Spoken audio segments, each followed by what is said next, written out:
Good evening, and yes, she stole all my thunder.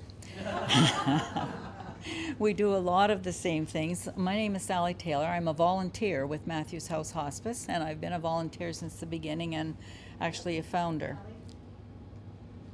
You can't hear me? Gee, I thought I was I really want to pick up this lectern and move it.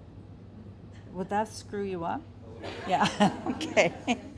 Okay, we believe that everyone should have access to the right palliative and bereavement care when they need it. We provide support for families as they walk through the journey of illness and grief by offering day programs, professional counseling, group support, and palliative care for those suffering from a life-limiting illness, their caregivers, and the bereaved, same group. As well as our community day program, we do have 4 residential beds at the moment. They are located, our community hospice is right across from the Nottawasaga Inn. Our little 4-bed hospice is presently, excuse me, in the townhouses beside Kingsmere Retirement Home in Alliston. But we do have a plan to build a 10-bed hospice. A few weeks ago, we received funding for the 4 beds that we have. We've been trying to get this for years, and we finally have a promise of the funding for the 4 beds, and a promise that when we open the 10, we will get funding for that too, which means we can go ahead with the building, with which we have a plan for, and a place to build and half the money, but we couldn't advertise fundraising until we had funding for the nursing care. So we do have that.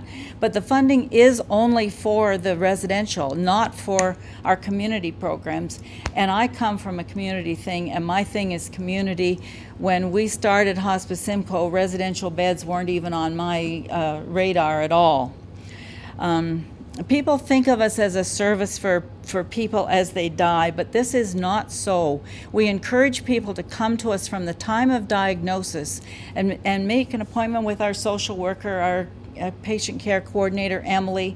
She can help them plan, give you tips on navigating the healthcare system, tell you about the services that are available, how to use them in a timely fashion, which doesn't always happen. People wait, especially caregivers, wait till they're burnt out before they start using things. We want them to be proactive. We can help them to absorb the whole process of hearing that diagnosis.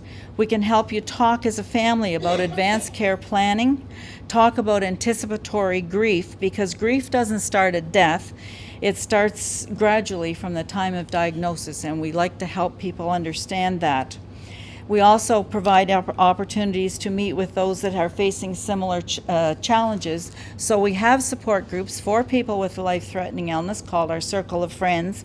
We have a support group for caregivers, which Judy and I facilitate. And we have support groups for the bereaved. And Judy and I facilitate this caregiver group, and it always amazes us how members quickly realize that they can talk with people who know what they're talking about, and that's okay to talk about it there. And we do have a very active group. All our clients can get one-on-one counseling from our staff members. We also offer a range of complementary therapies because we want people to look after themselves. We have an art group, yoga, meditation, reflexology, Reiki, and a few other things. We have a men's club too, started by a man who was in our caregiver group and realized that he was the only man in the group, and realized that men didn't like to talk. So he started a men's club, and that's been going well too. They talk there, but they don't call it talking. I don't know what they call it. People who use our little residence describe a peaceful calm when they walk into the house. The care is delivered by experienced palliative care trained nurses, supported by trained volunteers offering exemplary comfort care for those last days. Family can come and go as they want, whenever they want. They can bring in food they want. There's no hustle and bustle of the hospice. And we're also offering a few courses. Sally Kirby has trained some of our staff and volunteers to do the chronic disease management course, so we hope people will start there. And the diabetes management course, we've done that too.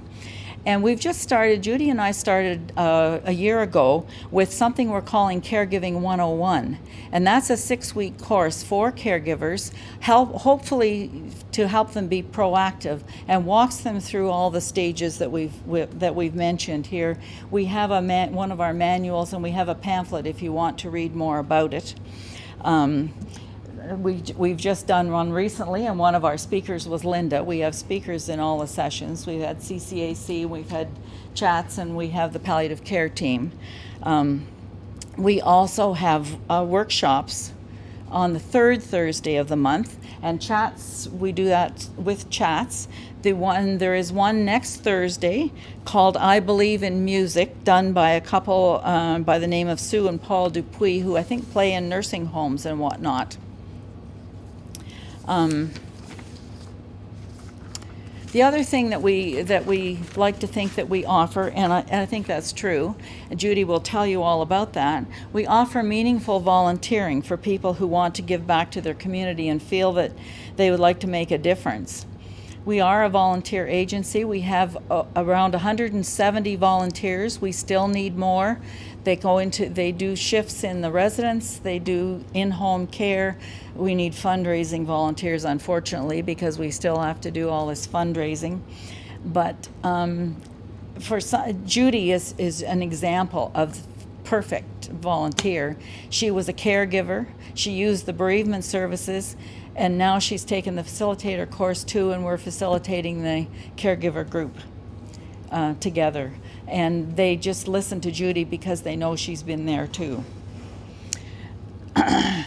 So I guess that's pretty much what we do. Feel free to drop in and check us out. I always tell people, don't believe me, come and check it out. And we do have a website, matthewshousehospice.ca. Please visit it. Thank you.